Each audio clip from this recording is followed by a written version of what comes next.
this country is amazing in terms of efficiency. They really take care of the well-being of the people, whether they are Singaporeans or expats like me who moved to Singapore. Bye! Bye-bye. Bye-bye. Bye-bye. Bye-bye. Bye-bye. Yay! For over 5 years, Melissa and her family built a life here in Singapore. Their son started kindergarten here. Their daughter was born here. Traveling home to Malaysia was always a short and convenient journey, which meant that all holidays were celebrated with family and friends. But then the pandemic struck. A family that used to see each other every few months didn't meet for 2 years. Melissa's parents missed the birth of their granddaughter. Pregnancy is a very fragile stage as well, right? We need our family support here and just to rally during this precious time. Yeah, so my parents weren't able to come here. Also my in-laws, they weren't able to come here. They are so excited for us expecting our second child, right? They couldn't see the whole process. I think breaks their heart as well. And now Rachel, our girl, is already 15 months. So you can imagine nearly 2 years where our family and friends back home has not seen, touched Rachel physically. The worst point for the Lows came when there was a death in the family, and they had no choice but to attend the funeral virtually. In 2020, my mother-in-law passed away. So she passed away of cancer. She was battling with cancer for a couple of months. And we obviously could not go back to Malaysia. So we had to watch the funeral online. It was very, very hard for us. I actually have a close relationship to my grandfather and my grandmother as well, but unfortunately she passed away around this time last year. And I was really sad. At the first opportunity they got, the Lows decided to move back. The company Melissa's husband worked for underwent restructuring, and he decided to take a severance package where he will serve a 1-year break before he finds a new job.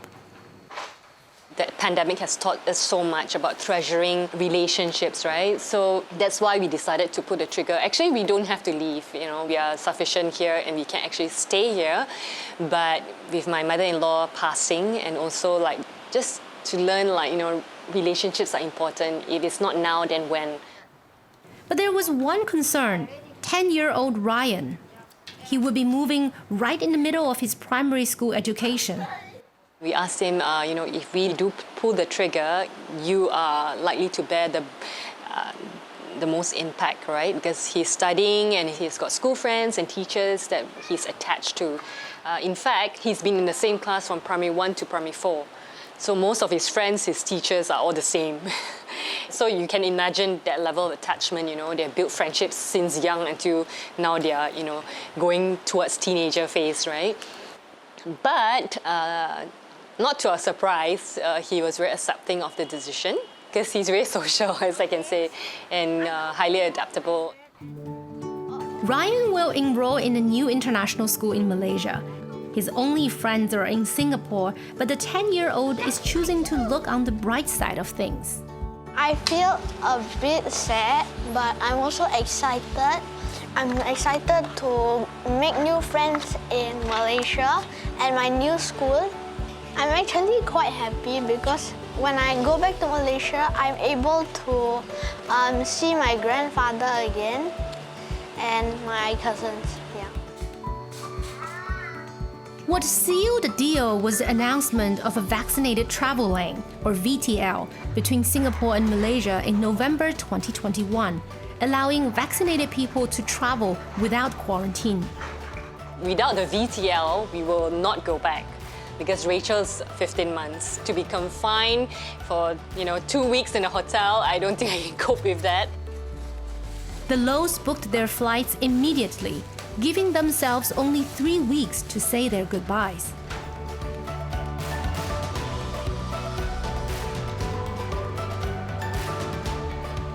Singapore is a really great city.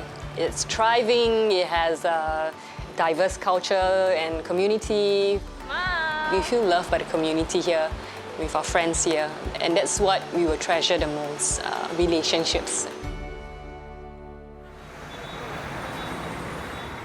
The Low family is not an isolated case. Frustrated by border closures and travel restrictions, many expats have chosen to leave Singapore. In December 2019, there were 1.42 million foreigners working in Singapore.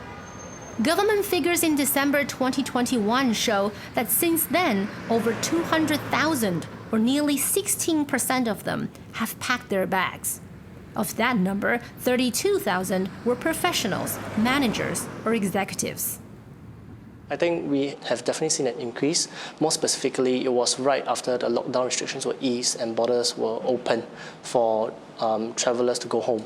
So we have seen that pent-up demand has led to an increase of 1.5 to even twice as many moves as compared to the usual move.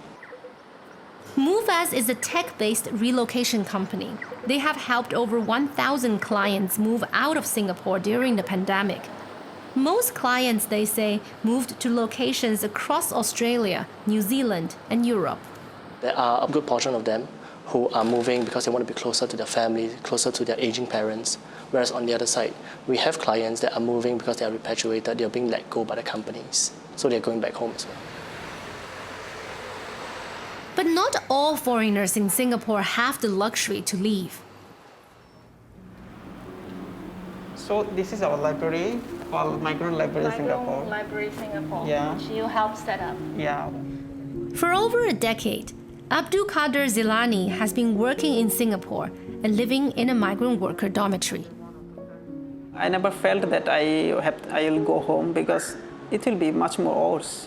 If I go back home, then I have to look after my family. And if I go back home, I will lose my income. I lost my income, then my family will suffer, I will suffer. So I never thought about it. Apart from being an avid reader, poet, and theater artist, Zilani loves the outdoors. Before the pandemic, all his days off would be spent outside his dormitory. However, in early 2020, after cases were detected in his dormitory, Zilani was moved to a hotel room where he stayed locked in for 3 months.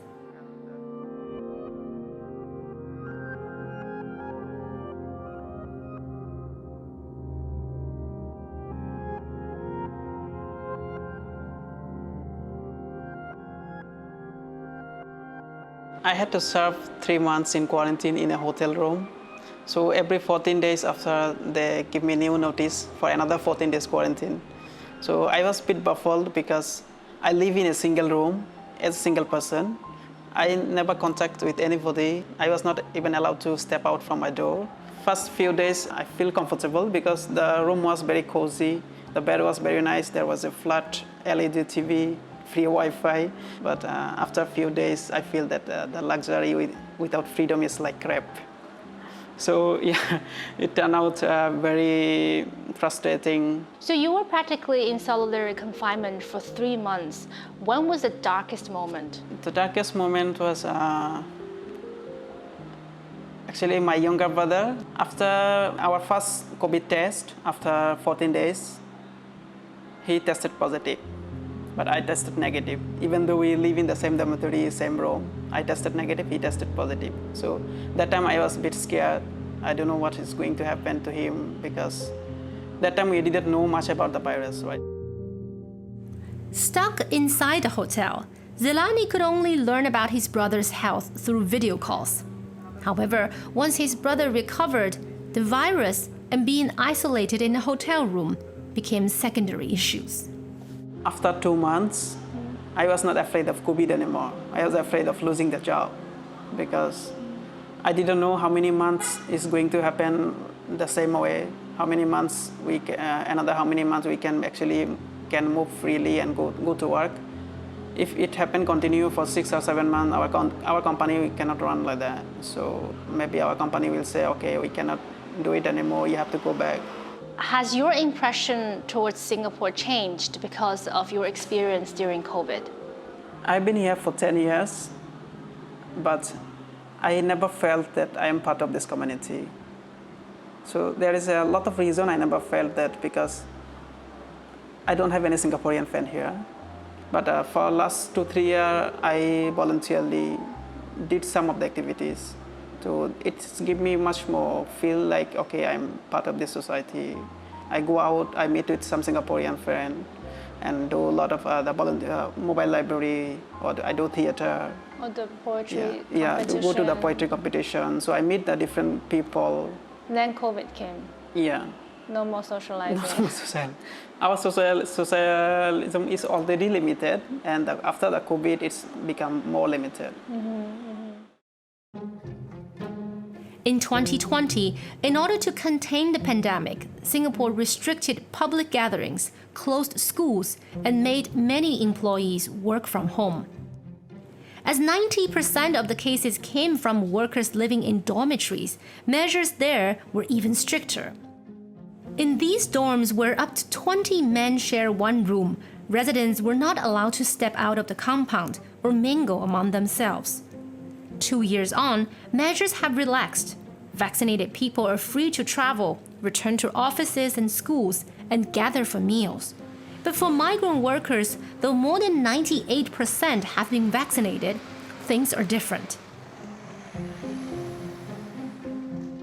According to regulations updated on April 26th, out of more than 300,000 migrant workers who live in dormitories, only 25,000 of them are allowed to leave every weekday. On weekends and public holidays, 50,000 men each day.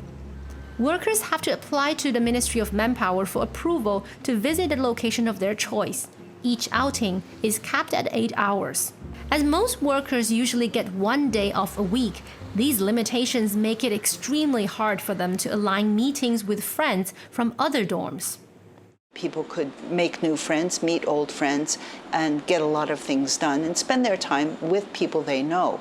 But in these small groups, they're leaving the dorm with the people that they know inside the dorm, and it still prevents them from being able to see their friends and relatives who might be staying in different dorms. So it's good to be out of the dorm, but it still doesn't mean that they're able to see the people that they would like to see. Debbie Fordyce is the president of Transient Workers Count 2. The non-profit organization has been advocating for migrant worker rights since 2004. I think it's really hard for those of us who are not confined to understand the effects that this has on both mental and physical parts of our lives. When they talk to their families, all they hear is demands. They need money for the younger brother's schooling, for the children's education, for the parents' medical treatment, for the house that may have been destroyed in the flood. And so it's money that they're asking for.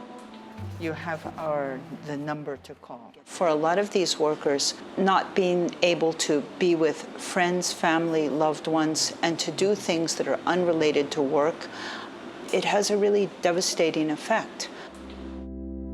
Zilani says he focused on exercise, theater, poetry to get him through difficult times. But his brother could not deal with stress that comes with being locked in and decided to return to Bangladesh. Some people want to go home, no matter what is the situation. Because some people are easily get desperate because of their mental weakness. And some people are, okay, no matter what is the situation, I'm going to face it. So what could have been better? I mean, what could have been better? I mean, it could have been better from the beginning. I mean, when the situation, the COVID situation all over the world, it was getting worse. So it was well known that the migrant worker dormitory is a very hot spot. So we live in a kind of situation, it's very ideal for the kind of virus to spread very easily. So government could have taken the necessary step before it spread into the dormitory, kind of, they could find a different place. The outbreak among migrant workers was a painful incident. But Associate Professor Bilveer Singh believes it was the catalyst for change. By ignoring, not looking after the conditions of the dorm, I think it became a national embarrassment. In a way, it was good. I think it was a wake-up call for all Singaporeans. Hence, they did a lot of things, giving them free handphones to call their home, watch cricket and watch movies and have parties. I think they tried to compensate as much as possible. The general public and volunteer groups stepped up their support for migrant workers.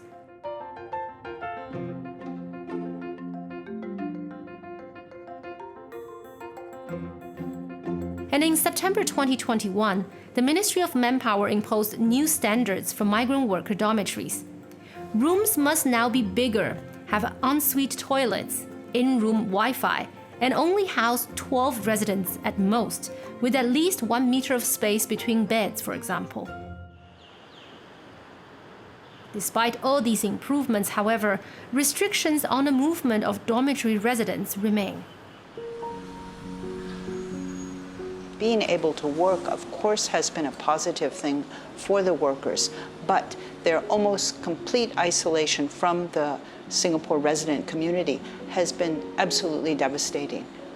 The harm to them from keeping them cooped up is much greater than the harm to the community if they were to be allowed to go out. So there doesn't seem to be any real medical justification these days for them to stay confined to the dormitories without having access to the general community. In a March virtual press conference, in response to a question about why migrant workers are still not allowed to move freely, Minister Kam Kim Yong said that going forward, the adjustment between the dormitory and the community is going to be in sync.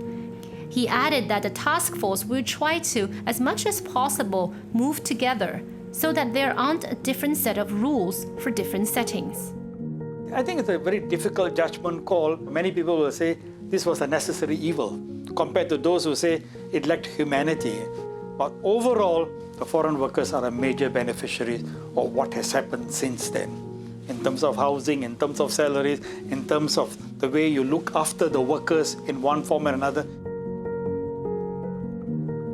In March, Singapore lifted more COVID-19 rules. Larger groups were allowed to gather. Masks were no longer needed outdoors.